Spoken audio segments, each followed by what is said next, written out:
Hi, I'm Vicki Cook, and we're going to talk about learner-centered classrooms. Things are much different in the world today in education. Let's just say that when I was a child, we sat in desks in straight rows, and we sat and listened to our teacher do lecture-style teaching for about an hour, and then we would get a stack of worksheets to do. Well, today's schools, however, the teacher is more of a facilitator and encourages the student to be a learner of what they want to find out and learn about.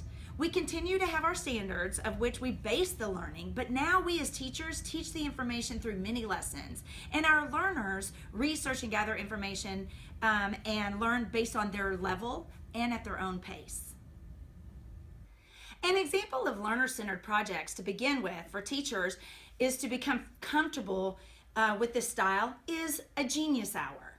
To encourage the learners to choose their own topic, give them some parameters that they need to fulfill in order for their projects to be presented, and let the learner research and truly learn what they want to find out about their topic and have the feeling of ownership as they directed their own personal learning. PBL's, project-based learning units, can also allow the learner to direct their end project after they have been shown and taught about the standards, and that gives them a base knowledge for what they want to achieve and what their end product is. Modules in online learning can give the learner the ability to control the pace at which they move through the modules and the knowledge that they gain. Once they've achieved the standards learned, then they can move to the next step or the next module and learn the next standard. At Cowden, we have changed our way of thinking to really consider, how does the learner learn? What can help their ability to learn?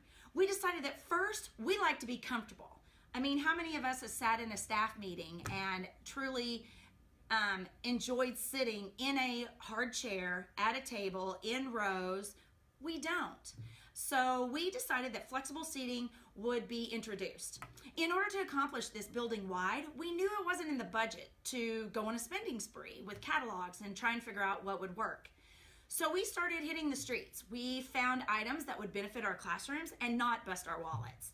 Kitchen tables, benches, beanbags, and other items that others had outgrown their use or were getting rid of, but would be perfect for our classrooms. We added paint, material, new padding, etc. to make them be pretty and exciting for our students to come into. We then took into account when the learner might learn different subjects at different times, which would be flexible scheduling. With our specials based on our master schedule, not all classes were able to try flexible scheduling at the beginning. However, for the ones that have, the learners were able to choose when they would have their math and literacy mini lesson. The students knew that they were going to have the mini lesson. They just were able to choose, do I want the mini lesson in the early morning for math and then do literacy before lunch, or do I want literacy early in the morning and then math before lunch? We have a blended 3 through 5 STEAM, which is science, technology, engineering, art, and math unit that lasts 1 hour per week for approximately 6 weeks. The learners were able to sign up for the STEAM unit of their choice based upon their class dojo points. But the main one I want to talk about in this final project is our Canvas math modules. Our math modules are based on student learning.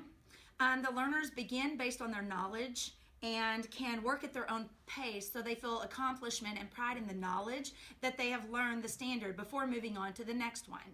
Let's talk with the creators of these math modules. So the math modules that we came up with kind of stemmed from the fact that when we were teaching math in a more traditional way, we saw that there were many students who never really grasped the kind of the base content of what they needed to know. And so then when we would continue with some of the more advanced lessons throughout the year, they couldn't ever catch up. There wasn't a way for them to catch up with the skills that they didn't understand the first time around. And so we wanted to make math more personalized to each of the students.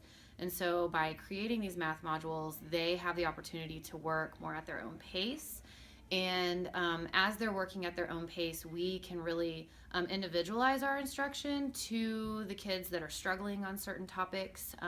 And we can see that right away. And so then we can pull just those kids aside and we can give them more intervention and we can teach them in a different way to help move them along at a rate that's going to be more appropriate for them. And we figure that by the end of the year, at least they will have learned more things than they probably would have with teaching math in a traditional way, because they will have at least gotten those base skills that they needed. So our math time used to look like a traditional classroom. We would have a big mini lesson or a lesson with a group, and then we would break into stations and do small groups and constantly planning for that. Eventually we flipped the classroom. We had the kids work on watching videos first before we met with them in groups. And then our transition to modules made it even better. So now the kids have a list of where they are on the board for the math modules, and we can see where they're tracking and follow along with how they're doing. So our regular math day starts with us all gathering on the carpet, looking who needs to start where. They do a few minutes of Dreambox, and then I'm busy the entire time. I'm constantly looking for groups that need assistance in small groups. I'm looking for individuals who are stuck if they're not moving very quickly, or if they've not done very well on a project or an assignment. I can meet with them individually and give them feedback. And the great thing about that is they're getting instant feedback right when they do something, one-on-one with the teacher or through Canvas. And so we're not waiting to grade a stack of papers on the weekend, a big long stack that then we have to come back to school and backtrack and try to help kids when they're trying to learn something new. So we're meeting kids right where they need to be, when they need to be there. What we've noticed is that students, when they do benchmark tests, when they do things like iReady, the ones that are really pushing through the modules and making lots of progress are making huge gains. And then students that are slower are obviously staying where they are. So it's really matching their progress. And we're able to look at data all the time on their quizzes and Canvas, on their projects, and really tailor our learning to exactly what they need. What is involved in a math module? Well, first, to take a pretest. The results will give the students the knowledge of what they already know about the standard and what information they still need to learn. It also gives the teacher the same information. Second, after the pretest, the student will then move to the next section of the module, which is the learning section. The learning section will either explain the standard based on words listed or pictures, or it'll give the students a corrective way to gain the knowledge. Maybe they're doing it one way and it should be done a different step model or a different way of doing it, or even it'll just confirm what they already know. This learning is usually in the form of videos. It can also have pictures and words, but we have found that with the videos, the students really understand better. The videos will come from a variety of sources on the internet, such as Khan Academy, BrainPop, and another source website, or maybe even created by the teacher herself. So the information can be given to the learner to comprehend the standard. When the learner feels that they have absorbed this information, they will move to the third step of the module. The third step is testing their knowledge with online games. Just about every standard in math has online games that can confirm the knowledge the learner has achieved. Different teachers have a requirement of how many games or how long the learner should play each game to confirm what they have learned. Step 4 is the mini project. The mini project is similar to a homework assignment, but instead of having students complete multiple pages of worksheets, we feel it's important to bring the knowledge that they are learning into the real-world situations. This may range from a variety of problems for the learner to teach to a fellow classmate in a video. This is one way that the teacher can use and add maybe to the learning portion of the module for future learners. It also could be a game that the learner made based on their math. Maybe there's some problems that they can use, and when they answer the problems, then that number is the number of steps that they'll take on the board game. The student has to make the board game, make the problems, and then teach to a fellow classmate, and then actually play that game with a classmate. Now, why would they do that? Well, to me, it would help that the classmate can then give feedback to the learner who created the game and then they can improve that game and then play it again later. Last in the module is the test. It is usually a 10-question test over the standard and will show what the learner has mastered. If the student scores a 9 out of 10 or a 10 out of 10, then they can move to the next module discussing a different standard. However, if they score an 8 out of 10 or below, then they will meet with the teacher in a small group to have a mini lesson of the subject matter.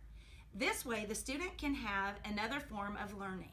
If the student still doesn't understand, then they can meet with the co-teacher either in another small group or can have a one-on-one conference mini lesson. The learner can also attend the small group before the mini project or test if they do not understand the idea or the concept itself. Another form of conferencing we have found that works is to meet with another learner that has achieved and is confident in their knowledge of the standard.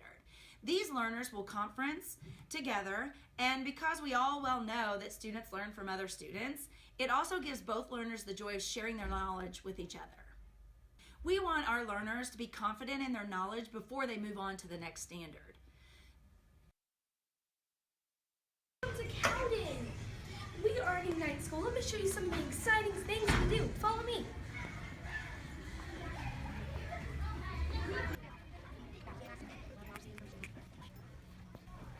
Math time, perfect time.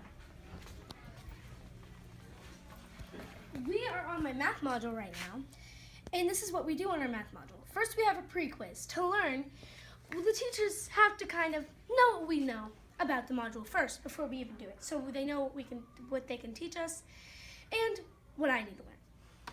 Then we go on to the learning. This is learning about multiplication and arrays. So we go on to learning and learn about it. Like online videos, tutors on the site, and maybe even the online math book. That is how we learn about what we're going to do. And then we go on to games, which helps us practice. There's no check mark here because it's just helping you practice. And then you go on to the mini project, which helps the teachers know what you've learned so far and what they can help you with before you go on to the post quiz.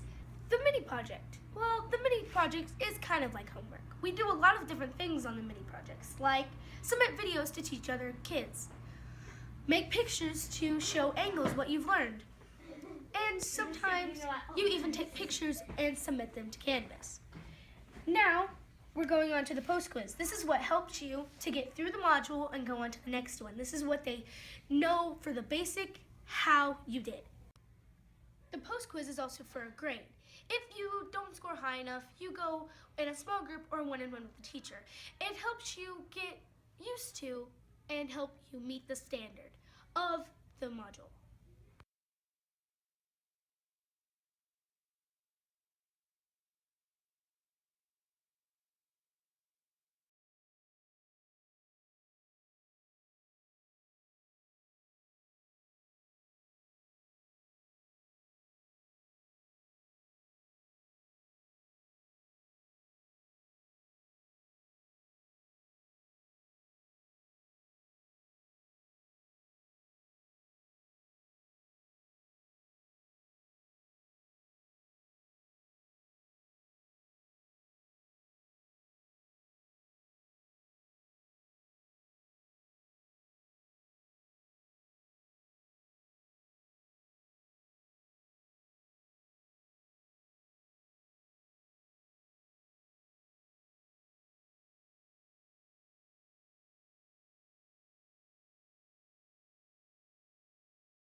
Thank you, and I hope you enjoyed my final project.